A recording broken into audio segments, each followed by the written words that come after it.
Y pues seguramente también hasta donde tope va a continuar la discusión a nivel legislativo y precisamente para desmenuzar los distintos escenarios que sucedan a partir de la aprobación de esta ley en el Senado y lo que venga, pues le doy la bienvenida a los diputados Rubén Moreira, coordinador de los diputados del PRI. Bienvenido, Rubén. Buenas noches. Como siempre. Y por primera vez en Sala de Guerra, y le agradezco muchísimo a Armando Samaniego, diputado de Morena. Muchas gracias por la invitación. Sí, aquí estamos para platicar de la jornada histórica de esta semana. Pues vaya jornada histórica, ¿cómo le entramos? ¿Por qué empezaríamos? Porque los agricultores, los campesinos, pues siguen protestando, se siguen inconformando. Al parecer hubo una serie de acuerdos por parte de algunos de los grupos con la dirección de Conagua. Sin embargo, bajo protesta, han dicho, Armando. A ver, yo difiero un poquito en esa generalización de los campesinos y los agricultores. Conforme han ido pasando horas, después de las 2 de la tarde que se votó ayer en la Cámara de Diputados y más noche en la Cámara de Senadores, se ha tenido diálogo con la gran mayoría de los grupos que estaban protestando en algunas de las partes del país y cada vez ha sido menos la gente que ha mantenido estos bloqueos y estas manifestaciones. Aún hay lugares, con todos se va a platicar, a todos se les va a seguir escuchando y explicando cómo es que esta ley no solamente no les resta derechos, sino que les da derechos, les beneficia y les da mucha más certeza jurídica de sus concesiones y los derechos que tenían. ¿Qué derechos que no tenían? A diferencia de antes, a ver, la ley del 92, mucho se habló, por ejemplo, de la herencia de las sucesiones, de los títulos. Que es una de las derechos discusiones ahorita. Bueno, ahora está mucho más explícita y les da no solamente esa certeza, les da la certeza jurídica de a las personas sucesoras contar con un título de concesión a su nombre y además Conagua se pone tiempos límites, se pone 20 días hábiles para el momento en que se demuestre esa legítima y legal sucesión, pues ya estas personas van a tener un título de concesión a su nombre y no como pasaba antes, que era más de uso y costumbre que un asunto legal. Y eso le da muchísima ventaja jurídica, además. Qué bueno que pones este tema sobre la mesa, porque es precisamente el tema que tú has estado debatiendo tanto durante la semana, Rubén. Bueno, primero... Asumiendo lo contrario, además. Sí. Primero, legislar en materia de agua es urgente, pero no de esta manera. Segundo, el derecho humano al agua hay que garantizarlo, pero también el derecho humano a la alimentación y que obviamente nuestros productores lo puedan hacer y no tengamos que importar tanta comida, porque también está la soberanía.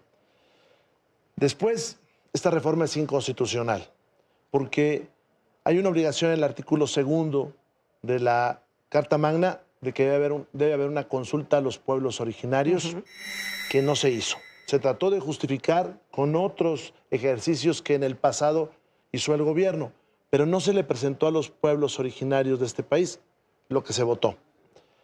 Por otro lado, tampoco los productores quedaron contentos. La mejor ley es la que no se tiene que explicar tanto, sino que de la redacción quede satisfechas las inquietudes de todos.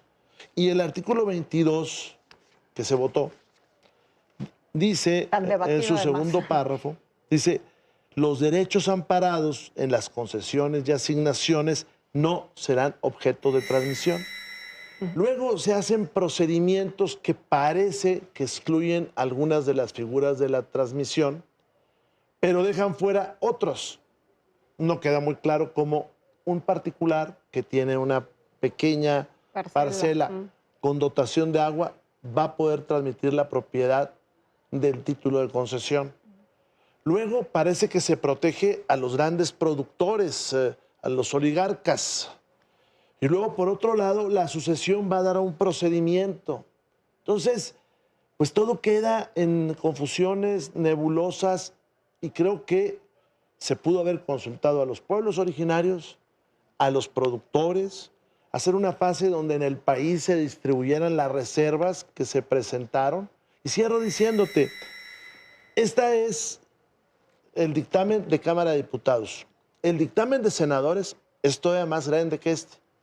Y resulta que en el Senado se desahogó en unas pocas horas. Los senadores no leyeron lo que votaron. Aquello que tanto criticaban, pues lo están reproduciendo. ¿Por qué razón crees que no se haya hecho esta consulta a los pueblos originarios, A ver, yo difiero otra vez. Bueno, ahorita hablamos del artículo 2, 77 bis. Sí ha habido consulta con los pueblos originarios. Hubo una gran consulta nacional del 2019 al 2021 y un capítulo completo de esta consulta. A ver, todo este proceso... Pero eso es en el pasado, hoy es una realidad. Claro, todas las consultas son en el pasado, no es necesario. Este proceso, esta construcción de esta ley general, que además se hizo también por un mandato judicial. Teníamos desde 2012 el Poder Legislativo, esa instrucción o ese mandato de la Corte, y tuvo el gobierno del PAN 10 meses completos para iniciar ese trabajo, para hacer ese trabajo, y no lo hizo. Luego tuvo 6 años el PRI, en el sexenio de Enrique Peña Nieto, para hacerlo, y tenían los votos suficientes para haber podido construir esta ley, esta legislación en materia de agua, de derecho humano al agua. Pero no lo hicieron. Durante el sexenio anterior de Andrés Manuel López Obrador se inició toda esta construcción, se inició todo este trabajo. Este trabajo no tiene 15 días, no tiene un mes. Se hizo una gran consulta nacional para los pueblos indígenas, con el cual también se inició el proceso del trabajo de reforma al segundo constitucional, y un capítulo completo habla del derecho al agua de los pueblos originarios afromexicanos. Desde ahí se empezó a trabajar, y esa es la consulta que finalmente está en esta ley. ¿Y qué es lo que se consultó? Y en 2021, ¿qué es lo que se resolvió derivado de esa consulta? Es que para temas de agua se va a trabajar cuando se reglamente el segundo constitucional, no necesariamente el cuarto. No porque el cuarto constitucional hable exactamente en el segundo párrafo del derecho humano al agua, sea que solamente las leyes derivadas de ahí van a hablar de agua, porque en todo caso también está el 115 y lo tocamos con la ley general. ¿Qué respondes, Rubén? Bueno, que hacen buenos ejercicios, ¿no? Para tratar de justificar. Pero mira lo que dice el segundo constitucional. Ser consultados sobre las medidas legislativas o administrativas que se pretendan adoptar. Todos los planes de desarrollo del pasado hay consultas. No, el tema es si a los pueblos originarios les dijeron, esto es lo que tú deseas, esto es lo que se va a hacer de iniciativa. El presidente López Obrador no trabajó nada. Esta es una ley que se presentó hace unos días. Veremos si la Corte, que tiene un ministro presidente que dice que es de pueblo originario, va a atender esa justificación de que en el 2019 se hizo una consulta, pues sí, la del Plan Nacional de Desarrollo, pero no se les consultó en esto. Tan no se les consultó que si tú agarras los dos dictámenes, no adicionaron lo que dijeron los pueblos originarios, no correlacionaron. Mira, tal artículo le preguntamos a los pueblos originarios y nos contestaron esto, no viene correlacionado. Es más, no se habían percatado de eso hasta que tu servidor puso sobre la tribuna la moción suspensiva para decirles dónde está. Varias veces del ingenio, y bueno, y es su trabajo, pues alguien dijo, bueno, es que en el 2019 consultamos. Esto lo hace inconstitucional.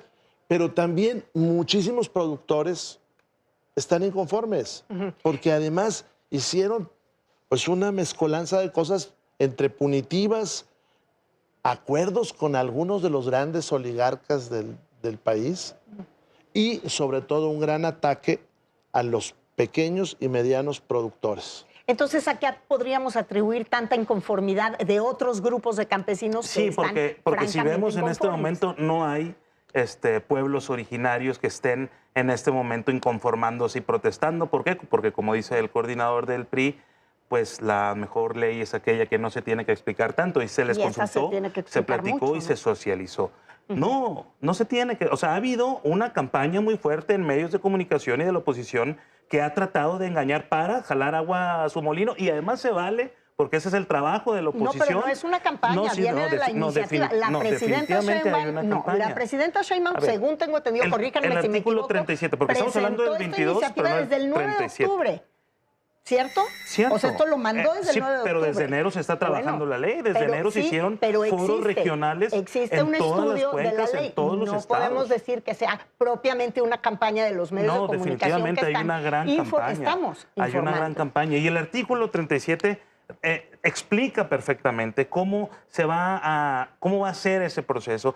Habla de que va a ser expedito, 20 días hábiles, habla del tema de la sucesión, habla de que una persona que se dedica a la agricultura y quiera vender, porque hay libertad en este país para vender su parcela, pues la puede vender con todo y la reasignación de volúmenes de los títulos, de los derechos de riego. Y eso va a seguir siendo posible con esta ley. Pero también hablan y dicen de que el derecho, la oposición le está poniendo muchos peros al derecho humano al agua.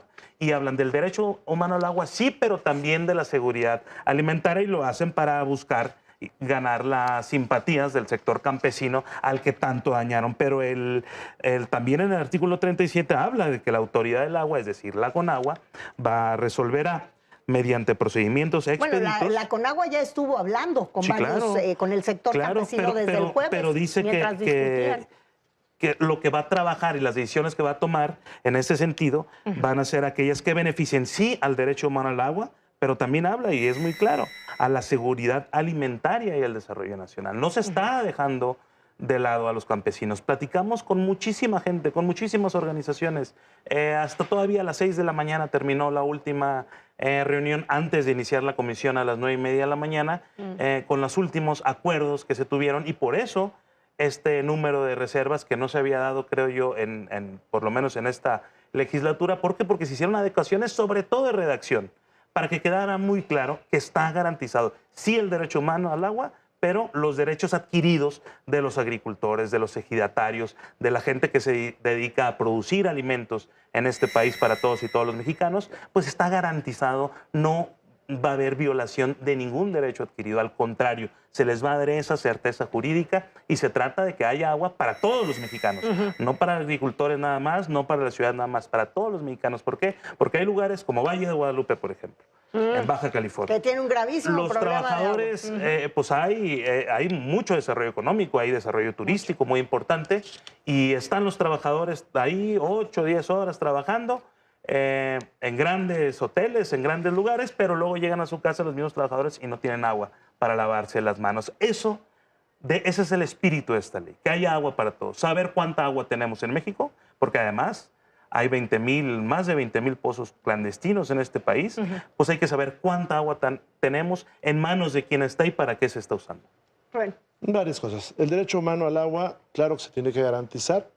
Nosotros propusimos una dotación mínima por mexicano, incluso que no se cobre, para que cada quien pueda subsistir. Morena lo rechazó. Eso es lo primero. Pero también hay que ser claro, del 100% de líquido que entra aquí a la Ciudad de México, por ejemplo, a la red de agua, se desperdicia el 40%, se tira. Y el promedio nacional va más o menos por ahí. Eso quiere decir que le van a quitar agua a los campesinos para ponerla en las ciudades en lugar de dejar de tirarla. Esa es la primera parte. Segundo, esta ley contiene el chantaje oficializado. Artículo 37, fracción bis, fracción primera, en el capítulo del Fondo de Reserva de Agua. ¿Cómo será el Fondo de Reserva de Agua?